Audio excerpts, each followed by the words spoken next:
The Dhammapada, timeless wisdom from the Buddha's own words. Across the centuries, amidst the rise and fall of civilizations, one text continues to illuminate hearts and minds with radiant clarity, the Dhammapada. The Dhammapada is not a lengthy book. It contains only 423 verses, short, sharp, deeply poetic. But within these verses lies the distilled essence of the Buddha's teachings. It is a mirror for the soul, a compass for the mind, and a guide to inner peace. The very first verse sets the tone for everything that follows. Mind precedes all things. Mind is their chief. They are made by mind. If one speaks or acts with an impure mind, suffering follows like the cartwheel follows the ox. This is not philosophy, it is a truth we live every day. Our experiences, our happiness or pain, begin not from the outside world, but from how we think. The mind is not neutral. It creates, it colors, it shapes our reality. And that's why the second verse offers this powerful contrast. If one speaks or acts with a pure mind, happiness follows like a shadow that never leaves. These two verses teach us a core principle. We are the authors of our lives. Peace or pain begins not in what happens to us, but how we respond.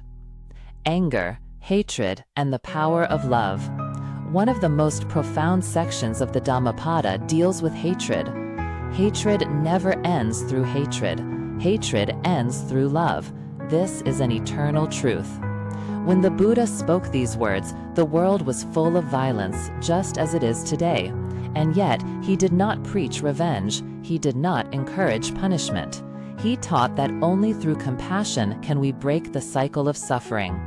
When someone wrongs us, our instinct is to strike back. But anger feeds anger, hate multiplies. The Dhammapada invites us to pause, to reflect, to let go, not to be weak, but to be wise. Self-mastery is the greatest victory. The world celebrates those who conquer armies, but the Buddha teaches, better to conquer yourself than to win 1,000 battles. Then the victory is yours. It cannot be taken from you. The real battlefield is inside. To tame our ego, to overcome desire, to silence greed. That is the true hero's path. And the Dhammapada shows us how. Each verse is a challenge to look within. One is not noble because of birth, but by behavior, wisdom, and truth. Even a single moment of clear awareness is better than 100 years lived in ignorance. These verses remind us that awakening is possible for anyone. No matter where we come from, what matters is how we live, how we think, how we choose. Mindfulness, the path to freedom. A central theme of the Dhammapada is mindfulness, the practice of being present, awake, and aware in each moment. The vigilant do not sleep. The mindful never die. But those who forget themselves are as if already dead.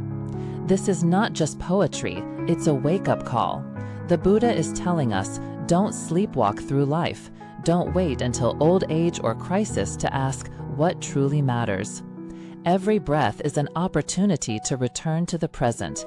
Every moment is a chance to choose clarity over confusion, compassion over judgment, truth over illusion.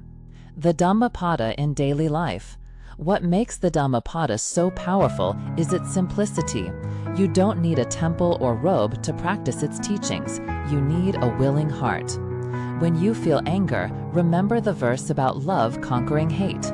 When your mind wanders, recall the verse about vigilance and awareness. When pride rises, reflect on the verse about conquering yourself. Let the Dhammapada be your daily mirror. Read one verse a day. Contemplate it, live it. Because wisdom, as the Buddha taught, is not in knowing, but in doing. Conclusion: a path lit by ancient light. The Dhammapada is more than a sacred book. It is a living voice of the Buddha calling to us across time. Be mindful, be kind, be free.